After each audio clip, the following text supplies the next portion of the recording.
In an unheard voice recording featuring the late David Cassidy from the Partridge Family, the singer discloses his deception regarding dementia, acknowledging that his health issues stemmed from his alcohol dependence. This revelation serves as a stark reminder that an actor's on-screen persona can conceal a multitude of personal tragedies. Behind the glitz and glamour of the spotlight, David Cassidy grappled with a series of hardships, including alcoholism and DUI arrests. These grim narratives remained hidden until his passing. This video will candidly depict the unvarnished story of David Cassidy, offering a poignant glimpse into his tumultuous life. Let us commence. The revelation of the never-before-heard recording in 2018 sent shockwaves through the entertainment world and shed new light on the troubled life of David Cassidy, the former teen heartthrob best known for his role as Keith Partridge in the hit TV series The Partridge Family. Cassidy had passed away less than a year before the recording surfaced, and it uncovered a startling secret about his final days. The recording, made just 2 months before Cassidy's death at the age of 67 from organ failure, exposed a deeply personal and painful truth. In the audio, Cassidy confessed that he had been falsely claiming to have dementia as a cover-up for a much darker issue: his ongoing and severe dependence on alcohol. This revelation was a heartbreaking glimpse into the actor's struggle with addiction, a battle that had plagued him for most of his life. David Cassidy's life had been marked by ups and downs, but the last few years were particularly tumultuous. Despite his earlier fame and success, he found himself entangled in legal troubles and personal hardships. Over the last 5 years of his life, Cassidy had been arrested 3 times and charged with DUI, driving under the influence, which further compounded his struggles. The public had witnessed the deterioration of Cassidy's health and reputation, but the revelation from the recording added a new layer of complexity to his story. It showed that he had been masking his addiction issues with a false diagnosis of dementia, likely to shield himself from judgment and scrutiny.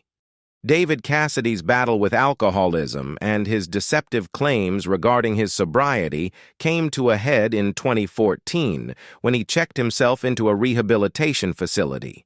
At that time, he publicly announced that he had successfully overcome his drinking problem, providing a glimmer of hope to his friends, family, and fans who had been deeply concerned about his health and well-being.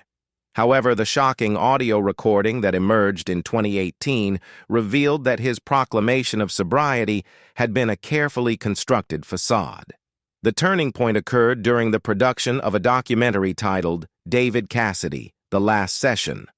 Cassidy's involvement in the documentary marked an attempt to share his life story and struggles with the world, providing an intimate look into his personal journey. However, it was during this time that his health took a severe downturn.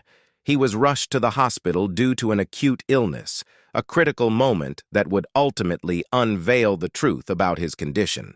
In a recorded phone call with A&E producer Sarah Lena Weinfeld, Cassidy made a shocking revelation. He disclosed that he was suffering from a liver disease, which was a direct consequence of his prolonged alcohol abuse. Significantly, he also admitted that, contrary to his previous claims, there were no indications of dementia in his life at that stage. His memory problems and deteriorating physical health were, in fact, directly linked to his ongoing struggle with alcoholism. Cassidy's admission that he had lied about his drinking problem was a painful revelation. It exposed the elaborate web of deception he had woven to protect himself from judgment and to preserve his image in the eyes of the public. He had painted a false narrative of having dementia as a cover for the emotional pain and emptiness he was grappling with, attempting to shield himself from the harsh realities of addiction. The complexity of Cassidy's situation was further underscored by his appearance on Dr. Phil's talk show before his passing. During this interview, he continued to discuss his supposed battle with dementia, further misleading his fans and supporters. This public persona of a courageous fighter against dementia was, in reality, a mask he had worn to conceal the true source of his suffering: alcoholism. The producers of the documentary, David Cassidy, The Last Session, were taken aback and genuinely shocked when they heard David Cassidy's confession about his ongoing struggle with alcoholism. For many people in Cassidy's life, including friends, family, and fans, his announcement that he had conquered his drinking problem in 2014 had been met with relief and optimism. It was widely believed that he had turned a corner in his battle with addiction, and his public declarations of sobriety had bolstered this perception. However, the revelation in the audio recording shattered this carefully crafted image. Cassidy's confession that he had continued to drink heavily up until the last few months of his life exposed the depths of his addiction and the extent to which he had gone to conceal it from those around him. One individual who was not surprised by Cassidy's dishonesty was his former Partridge Family co-star, Danny Bonaduce. Bonaduce, who had also faced his own personal struggles with addiction over the years, understood all too well the nature of addiction and the complex psychology that accompanies it. He shared insights into the mindset of an addict, stating, "Part of alcoholism is lying." Bonaduce's perspective sheds light on the inner turmoil that individuals battling addiction often experience. Bonaduce went on to explain that when someone is in the grip of addiction, they become adept at manipulation and deception. They recognize that honesty can be detrimental to their addiction, so they tell others what they believe they want to hear. In essence, the addict creates a facade to protect their addiction, masking the true extent of their problem from the people who care about them. David Cassidy's rise to become one of the biggest stars of the 1970s was indeed influenced by a family legacy of entertainment success. His pedigree was firmly rooted in the world of show business, as both of his parents had achieved their own notable careers in the industry. His father, Jack Cassidy, was a gifted singer known for his charismatic performances. Jack Cassidy's talents in both musical theater and television made him a recognizable figure in the entertainment world. On the other hand, David's mother, Evelyn Ward, was an accomplished actress. Her work in films and television added another layer of artistic excellence to the family's legacy. However, David's early life was marked by the separation of his parents when he was just a boy. After their divorce, his father, Jack Cassidy, went on to marry another prominent actress, Shirley Jones. This union brought Shirley into David's life, and she would play a significant role in his career trajectory. One of the most remarkable aspects of David Cassidy's career was his collaboration with Shirley Jones. In fact, they shared the screen in the popular television series, The Partridge Family. In the show, they portrayed members of a fictional musical group known as the Partridge Family. What made their partnership unique was that they were the only two members of the fictional family band who actually performed, recorded music, and toured in real life. The casting of David Cassidy, along with Shirley Jones, Danny Bonaduce, and Susan Day for the Partridge Family, was initially driven by factors beyond his singing abilities. When the show's producers were putting together the cast, their primary focus was on finding individuals who could embody the characters and bring a unique charm to the screen. In David Cassidy's case, they were particularly drawn to his androgynous appearance and charismatic presence, hoping that he would become an instant icon and captivate the audience. At that early stage, it wasn't a requirement for David to be an accomplished singer. In fact, the producers didn't place a strong emphasis on his vocal talents during the casting process. Instead, they were more interested in his overall appeal and star potential. However, it was a pleasant surprise for everyone involved when David Cassidy was given the opportunity to showcase his singing abilities. When he stepped up to the microphone and started singing, the producers quickly realized that he had a great singing voice. His vocal talent and charisma aligned perfectly with the character of Keith Partridge, and this discovery marked a turning point in the development of the show. With David Cassidy's impressive vocal abilities on display, the decision was made to have him become the lead singer of the fictional Partridge Family band within the series. This creative choice not only added depth to his character, but also allowed the show to capitalize on his musical talents. It was a fortuitous twist of fate that transformed David Cassidy from an actor chosen for his androgynous looks into a genuine musical sensation. As the Partridge Family TV show soared in popularity, and the Partridge Family band recorded chart-topping hits like I Think I Love You, David Cassidy's status as a teen sensation grew exponentially. It became evident that he possessed a star quality that transcended the boundaries of the small screen, and his transition into a full-blown teen superstar was swift and remarkable. In the midst of his success with the show and the band, David Cassidy began to shift his focus toward launching his own solo musical career. This transition was marked by the release of his debut single, Cherish, in 1972. The song was a cover of the Association's classic, and it quickly became a sensation in its own right. Cherish climbed the music charts, reaching an impressive number 15 spot on the U.S. charts and an astounding number 2 position in the U.K. David Cassidy had officially arrived as a solo artist, and his international appeal was undeniable. The success of Cherish catapulted him into the spotlight as an overnight success story. His charismatic stage presence and undeniable talent as a vocalist made him a sought-after performer, and he embarked on international tours that showcased a mix of both Partridge Family songs and his own solo material. Audiences around the world were captivated by his performances, and his live shows became must-see events for fans of all ages. During his years with the Partridge Family, Cassidy was a prolific recording artist. He and his co-stars recorded a total of 10 albums together, which included many memorable tracks that resonated with fans. However, it was his solo career that truly shone. David Cassidy released several solo albums, and his work continued to make a significant impact on the music scene. One of his massive hits, Daydreamer, released in 1973, further solidified his position as a formidable solo artist. David Cassidy's meteoric rise to fame came with its own set of challenges and complexities, particularly regarding how he was perceived by the public and the media. Despite his immense popularity and success as both an actor and a musician, he harbored a deep resentment towards being pigeonholed as a mere teen idol. He yearned to be recognized and respected for the serious musician and artist that he believed himself to be.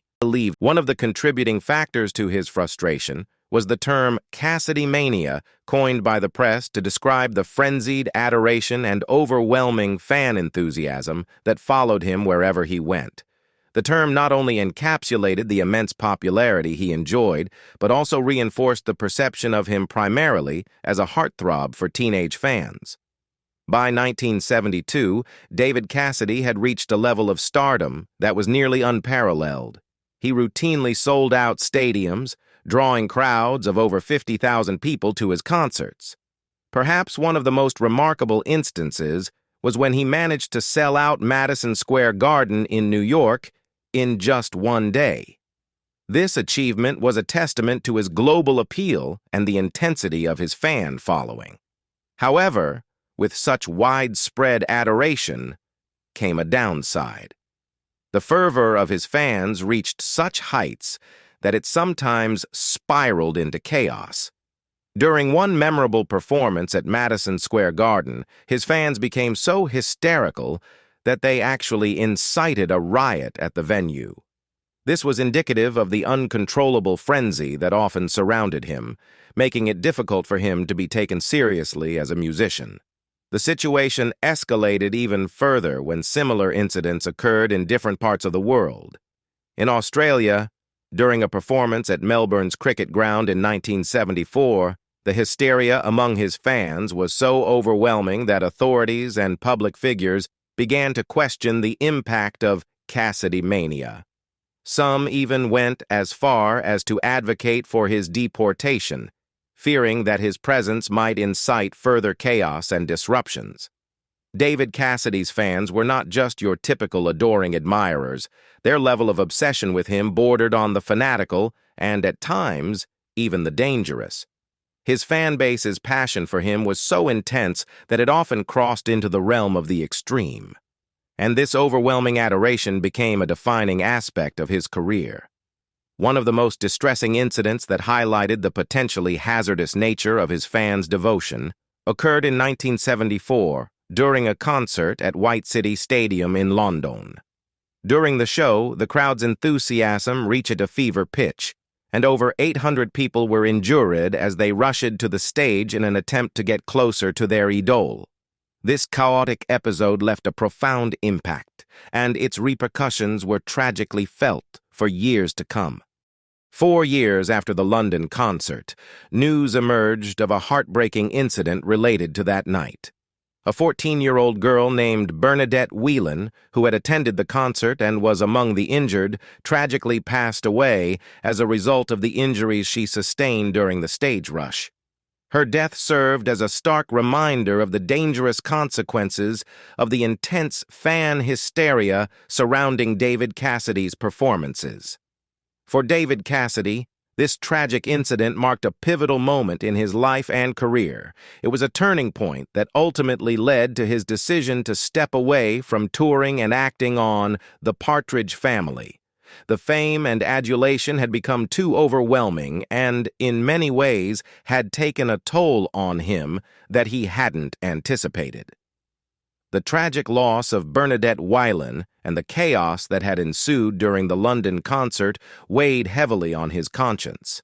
His decision to distance himself from the spotlight and the pressures of celebrity life was, in many ways, an attempt to regain control over his own existence. Fame had veered far from what he had initially signed up for, and the toll it had taken on his well-being was undeniable. As the Partridge Family wrapped up in 1974, David Cassidy embarked on a new chapter in his career, focusing on his music career as a solo artist. This transition marked a significant departure from his role as Keith Partridge and allowed him to showcase his talents beyond the confineness of the popular television show. Between 1975 and 1976, Cassidy released a series of 3 solo albums, each filled with hit songs that garnered both commercial success and critical acclaim. These albums showcased his musical prowess and demonstrated that he could thrive as a solo artist. His transition from a teen idol to a respected musician was well received by fans and industry insiders alike. Despite his musical success, David Cassidy didn't completely abandon acting during this period. In 1978, he made a notable guest appearance in an episode of the television series Police Story. His performance in this episode was so exceptional that he earned an Emmy Award for his outstanding work. This recognition was a testament to his acting abilities and the depth he brought to his roles. Following the Emmy-winning guest appearance, Cassidy was given the opportunity to headline his own television series, Man Undercover. The show premiered just a few months after his Emmy win and represented a departure from his previous roles. Unlike his teen idol days, Man Undercover was a drama series, a significant shift in genre for Cassidy.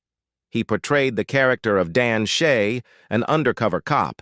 However, despite the critical acclaim and the recognition from the industry, Man Undercover faced challenges with viewership. The audience seemed to have a difficult time accepting Cassidy in a dramatic role, as they had been so accustomed to seeing him in a different light. As a result, the series, while promising, lasted only 1 season.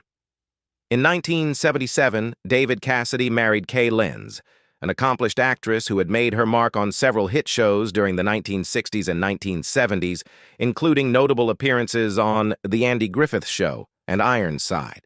Their union initially appeared to be a perfect match, as they were both prominent figures in the entertainment industry. However, as their marriage progressed, rumors about David Cassidy's struggles with drug abuse began to surface. These issues cast a shadow over their relationship, adding strain and complexity to their personal lives. Cassidy's battles with substance abuse were well documented and contributed to the turbulence within their marriage. In 1981, after several years of trying to navigate the challenges and pressures associated with their high-profile lives, the couple decided to file for divorce. The decision marked the end of their marriage, which had once held so much promise. Kay Lenz, in an interview with People magazine, shed light on her reasons for seeking a divorce. She explained that she wasn't accustomed to the level of fame and public scrutiny that came with being married to David Cassidy. The relentless attention and lack of privacy took a toll on her well-being and happiness. Despite her best efforts, Lenz found it increasingly difficult to maintain her own sense of self and contentment within the confines of their marriage. She couldn't pinpoint a single reason for her unhappiness, but the overall impact of living in the spotlight and dealing with the challenges of Cassidy's drug abuse took a toll on their relationship. Despite David Cassidy's immense success and numerous hit albums in the 1970s, the 1980s marked a stark turning point in his career and financial situation. It became increasingly challenging for him to make ends meet during this period, a stark contrast to his heyday as one of the biggest stars of the 1970s. There were several factors that contributed to Cassidy's financial struggles in the 1980s. One significant aspect was his dwindling acting career. Despite his earlier success in both television and music, he found it increasingly difficult to secure decent acting roles. The industry landscape had evolved, and the opportunities that had once been abundant for him had become scarcer. Another contributing factor was the declining success of his music career. While he had enjoyed a string of hit albums and singles in the past, his last several albums failed to chart in the United States. This decline in commercial success may have resulted in a significant reduction in his income. It was clear that David Cassidy hadn't managed to accumulate substantial savings from his Partridge Family days. This financial challenge forced him to seek alternative sources of income and opportunities to pay his bills. One such endeavor involved his involvement in the musical theater world. He embarked on a tour with the cast of Little Johnny Jones. However, when the show was set to make its Broadway debut, Cassidy faced a major setback. Numerous negative reviews of his performance led to his replacement in the production. Donny Osmond was brought in as his replacement, highlighting the professional challenges Cassidy faced during this period. In 1984, David Cassidy entered into his second marriage, this time with Meryl Tanz. Their relationship served as the inspiration for his album titled Romance, reflecting a period of love and connection in his life. Following their marriage, Cassidy and Tanz embarked on a unique venture together, delving into the world of horse breeding and horse racing. For a couple of years, they partnered in rearing horses and running a horse racing business. However, by 1986, cracks had appeared in their marriage, and the couple decided to file for divorce. The romantic connection that had inspired his album had seemingly faded, and they chose to part ways. During that same year, David Cassidy fathered a child with model Sherry Williams. This child, named Katie Williams, would later play a significant role in his life, albeit in a complex and distant way. David was not actively involved in Katie's upbringing, and she was primarily raised by her mother, Sherry Williams, and her stepfather, Richard Benedon.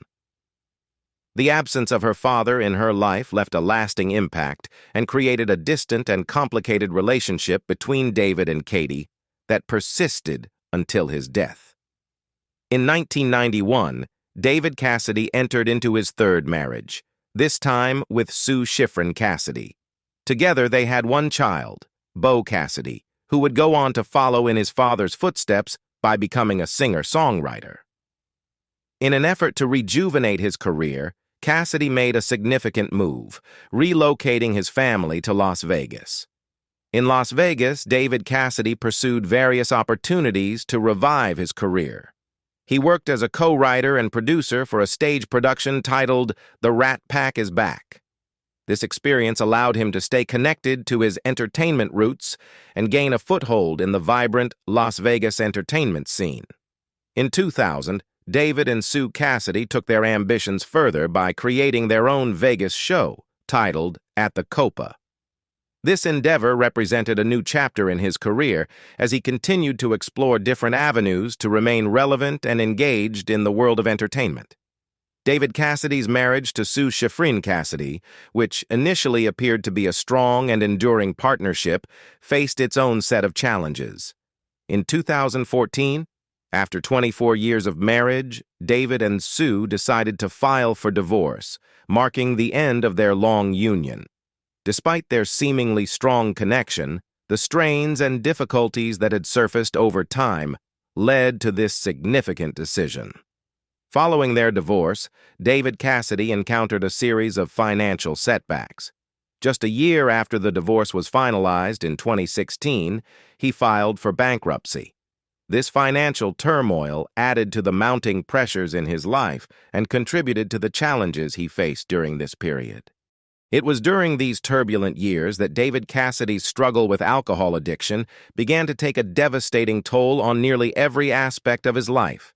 In 2017, he publicly announced that he was battling dementia, a revelation that garnered sympathy and concern from his fans and the public. However, as previously discussed, this declaration was later revealed to be untrue, serving as a cover-up for his ongoing dependency on alcohol and the broader issues he was facing. Cassidy's financial woes deepened as it became evident that he was hundreds of thousands of dollars in debt, and his income from the Partridge Family had begun to dry up. The combination of financial strain, declining career prospects, and the personal turmoil he was experiencing led to a sense that his life was spiraling out of control. To cope with the mounting pain, emptiness, and chaos in his life, David Cassidy increasingly leaned on alcohol for comfort. This reliance on alcohol resulted in a series of DUI, driving under the influence incidents, and even a hit-and-run charge.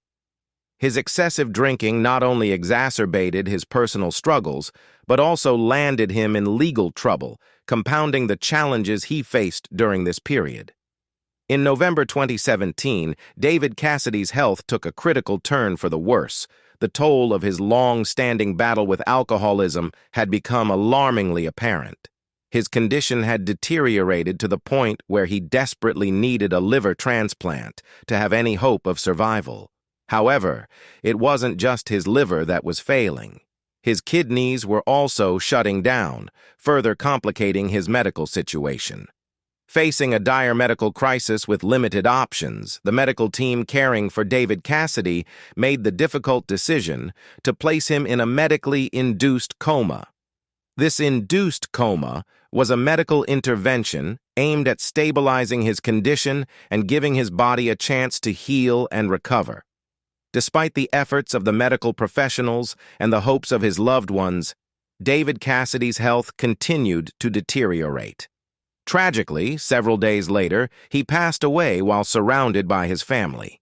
His death marked the end of a tumultuous and challenging journey, one that had been defined by both soaring success and personal struggles. What do you think about David Cassidy's hidden life secrets? Leave us your comments in the section below. We hope you have found this helpful video. Don't forget to leave a like, share, and subscribe to the channel if you like it. Thank you for watching this, and see you in the next videos. Goodbye.